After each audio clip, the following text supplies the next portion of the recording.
by the Rolla Athletic Booster Club. I'm your host, Tom Brown, and here on episode 13, we got head coach of the Lady Bulldogs, Coach Charley Parker. Good afternoon, Tom. Hey, Charley. Hey, Bulldog Nation. That's right, buddy. I'm sure we got quite a few turned in right now. I bet about 800, 900. We'll get it going. They always go back and watch this. So Coach Parker, it's your fifth season with the Bulldogs. 85-25 record, man. That's like a 77% winning percentage. That's got to put you up near the top in the state for this program. I'm thinking, okay, Incarnate Word, I don't know when the last time they've actually lost a game, but next to that, man, that's got to be one of the higher percentages in the state, I would think. Yeah, I've just been blessed with some good teams. I'll go there. I don't think it's so much me as the teams that's came through here. I've had some good kids, some good athletes, good basketball players all around, the 4 years that I've been here, going into my fifth year here. Well, that's great. Yeah, looking at that, again, you had 23-6 season last year. How do you think this year's team's going to stack up against kind of the teams of the past?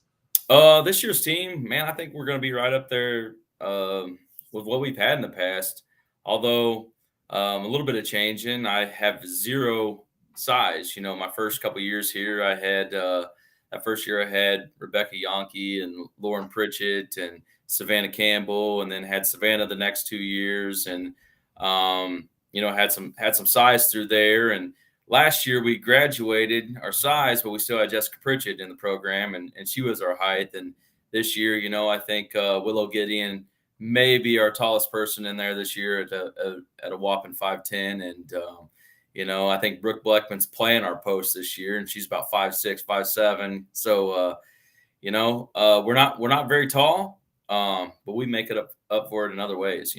This team they're really getting after it on the defensive end, and they're going to be fun to watch for sure. Yeah, you mentioned that again. Just a potent offense. You lose Jessica Pritchett from last year. She's playing volleyball at Evangel. Yeah. Faith Coates, I believe, is playing soccer and basketball at Westminster. Again, two key starters, two key players. But then, you got back. You got back some firepower and who you have coming back. Let's talk about the returners. Yeah. Just to talk about what we lost last year first, Jessica Pritchett, we lost 7.5 rebounds a game. That was tough. She done a lot for us that people didn't see on the defensive end, and still shot the ball from the 3-point line at like 40%. People didn't realize that, and she shot it, 70 plus or 75 plus % from the free throw line as well. And Faith Coates just came on her last couple of years in our program and just was an incredible player for us. She ran a guard spot for us, and her defensive presence on the floor was just crazy. She always guarded the best guard and done a great job for it. And she got some big games offensively as well. Helped us win a couple games down the stretch just for their offense. And those two girls' leaderships will be missed for sure in our program, because they were great kids on and off the court, and they were great leaders for us. But what we got coming back this year, starting with Willow Gideon, she's an all-state player. Probably one of the best shooters in the area, if not the best shooter in the area. She can flat light it up from outside. She's got a lot better this year, attacking the rim, gotten stronger and doing things off the bounce. And, Willow's a great player. She's going to I look for her to have a fantastic senior season. We got Risa Martin back. Risa Martin is very athletic, an agile kid, plays both ends of the floor really well. Her defensive presence and her athletic ability, what she can do off the bounce and from the outside as well. She's going to have a great senior breakout season as well. And then we have, on top of that, we got Corey Alcorn coming back this year. Right now, she's got that knee injury, but she's weeks away from being right there. We're looking at. I'm not going to rush anything by no means, but towards the end of December, right there somewhere, early January. But when we get her presence back, we learned to play this first half of the schedule without her, and then adding her back to it and what she can do on the floor, is just going to spring us and propel us forward on what we can be as a program. Brooke Bleckman coming back had some varsity minutes last year, and she does a really good job. Undersized, she does a really good job guarding the post, and probably I will say right now she'll probably lead us in rebounding this year. And she just has a knack to go get the ball, and that's why I try to tell people a lot of times rebounding isn't about being tall; it's just having the heart and desire to go get it. And she does a really good job at it, and comes in every day and works really hard. So off of last year's varsity squad, that's what we had. That's what we got coming back. We have a whole line of newcomers coming in that the people isn't aware about. That's doing a really really nice job this year. And those girls are Riley Bales. Riley Bales has had a good start to her senior season for us. Doing a really good job on the defensive end, not doing too much offensively. Out of her role. She has the ability to knock shots down and attack the rim. She's been doing a great job for us. We add Kayla Coughlin to the mix. She came over from Newburgh, was a Class 2 All-State player last year, and she's a girl that can really really stretch the floor. Like Willow, she's a above average shooter and can do some things off the bounce, creating on her own, and really has a great ability to read the passing lanes. She's a very good player on defense. She's going to help us out a lot defensively. See her stepping in towards that point guard role for us. And we got Riley Dodson. Riley Dodson's a incoming freshman. Doesn't play like a freshman. Very very calm and cool type player. Gets after it. Plays the game the right way. Doesn't do too much. Shoots it really well. Plays good defense. Has good court IQ. Riley Ball's starting to have a really good season for us right now, and she's looked good, really good at times, and we got Bryson Swafford in my end, towards that'll help us out as well. So we got a lot of good newcomers and lots of presence coming back, and everybody right now is just gelling together. And that's what you want to see from the newcomers that come in, right? You already have a core group that's there, but you're looking for where can they add, where can they add, solidify some areas that maybe we're struggling in, or be complementary, or like in the case of the Dobson girl, you're talking about her just coming in, just playing, just doing parts, helping things run smooth, and just being part of that glue activity. And when needed, step up and be that player when you need. So that's a great compliment. Yeah. And one girl that I forgot to mention, and I don't want to leave her out of this because she's going to see substantial minutes this year, is Mariah Watkins. Mariah Watkins is from last year to this year, the lead that she's made. Oh my goodness, man. She's a lot to be excited about for that young lady because she's right there. She's been in the mix of the rotation a little bit, and what she can do on the defensive end, and she's so quick off the bounce and can get by her defender and attack the rim. And I don't want to take none away from her. I forgot to mention her there, but she's up there towards the top, and she's doing it the right way too. So, and it's just exciting for what we have coming. If we can stay humble and all share the ball like we've been doing in practice, and just, I talk to them every day about, putting everybody else's success in front of our own. We get so wrapped up in a lot of times in our own accolades, and I get it. Everybody wants to do great things, but we've came up short 3 times here, and I'm just trying to get our kids to understand that, put everybody else's success in front of your own, and let's see what happens this year. And we're just going to try to ride on that. So. And especially, again, when you're going to be undersized, that ball movement is going to be even more critical than it's ever been. I mean, again, for me, it's a huge part of the ball of the game anyways, and what I prefer to see than just the isolation dribble drive type thing that seems to be taking over the summer ball circuit. But, man, that ball movement, and when you have shooters like you have already, man, that just, it makes it hard to guard. They got to pick their poison, and at any moment somebody can get hot and be that person you need for your team. Yeah, and we got to, that's what I was telling them to understand. If that girl gets hot, we just got to keep feeding it. We can't go into something thinking, oh man, somebody else is getting theirs, it's my time to get mine. We can't do that, because I have so many kids that can, that can put points on the board, and when everybody's involved, it makes it so much easier on everybody else. And it's about that overall goal to me is trying to win that district or conference championship, and everything else will fall into place. We got 3 kids right now that's committed to play at the next level. And, if you're a good player, you're going to get what you're going to get. And that's just what it is. Everybody's aware of who you are. Yeah, definitely. Yeah, that the sign of a good point guard is that person that'll go and find you the second time, right? You knock down a three, they look for you, they look for you first in the same spot. Yeah. Ideally, you go back to the same spot, you hit there once, let's get you a second time.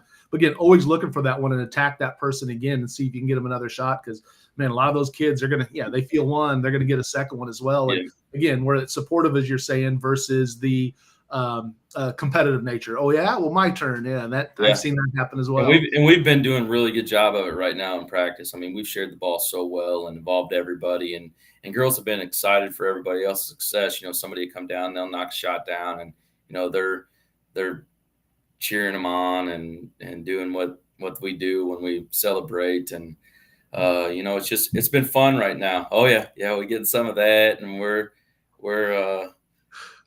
whatever them teens do nowadays, we're hitting the gritty and whatever, just having fun, and but they've been fun to coach right now, and we have the ability, and I said it, and I think it was Reese that come up to me one day at practice, and we were just knocking the bottom out of the nets, and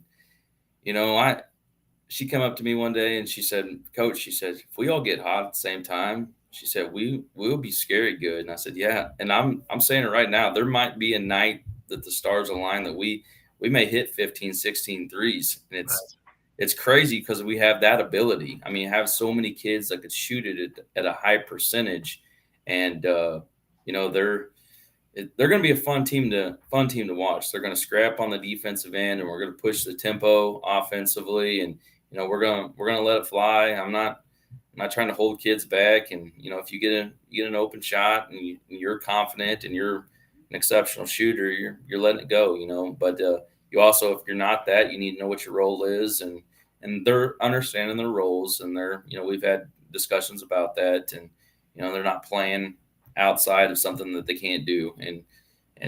I'm looking forward to what we're bringing to the table.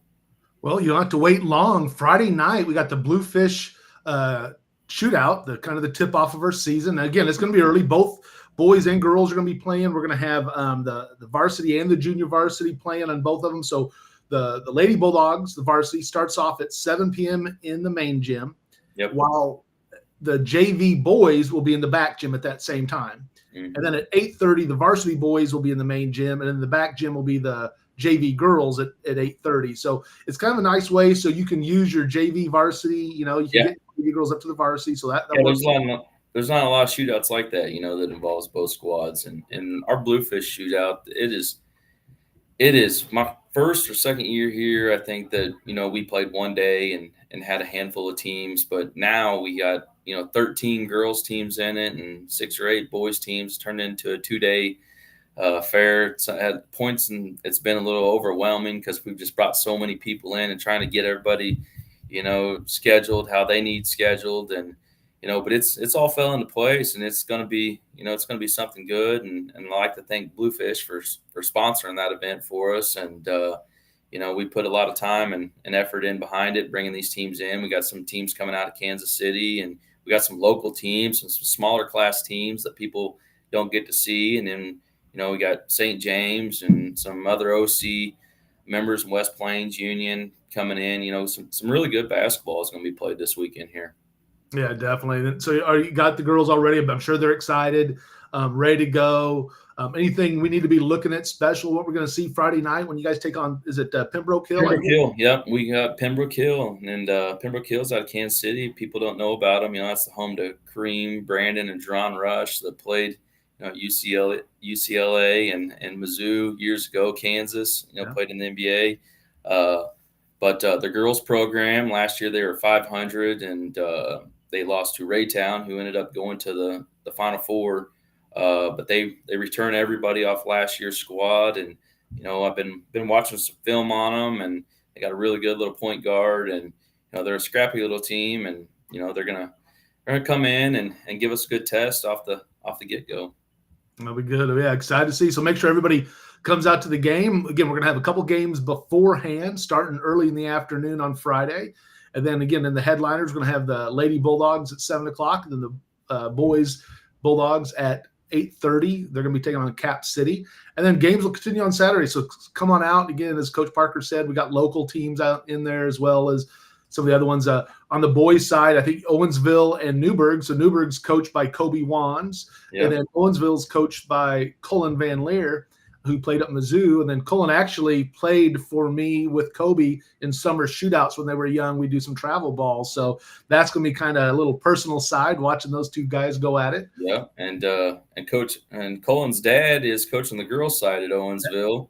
And so he'll be here part of that too. You know, he's a Hall of Famer, and, you know, they just going to be good basketball all around. You know, Scott Womack's bringing West Plains up. They were Final Four contendant last year and state champion the year before that, and, you know, knocked us out of districts a couple years. And that he's bringing a good squad up. Union's got a really nice squad this year, and, you know, then you got Bunker coming in, Rod Gorman, and he's always got a really good group of kids. And, you know, it's going to be two good days of basketball for sure. Yeah, that's a great way to start off the season. And then when's going to be your next game after that? There's always kind of a lull there because we got the Thanksgiving holiday. And then when will be your next game? So we went through a stretch there here about 3 weeks ago that we lost 7 games in 2 weeks. I mean, we lost the Lutheran St. Charles tournament, and we lost the Campton shootout. Southern Boone dropped us. So we started scrambling for games, and we ended up getting in the Herman tournament and the Carthage tournament. So we were supposed to play Southern Boone right before Thanksgiving, but that game got canceled. So now our next game won't be until November 30th, and we'll go into Carthage and play a tournament in Carthage, a 3-day event there. Same weekend, I think the boys are in Republic. Yeah.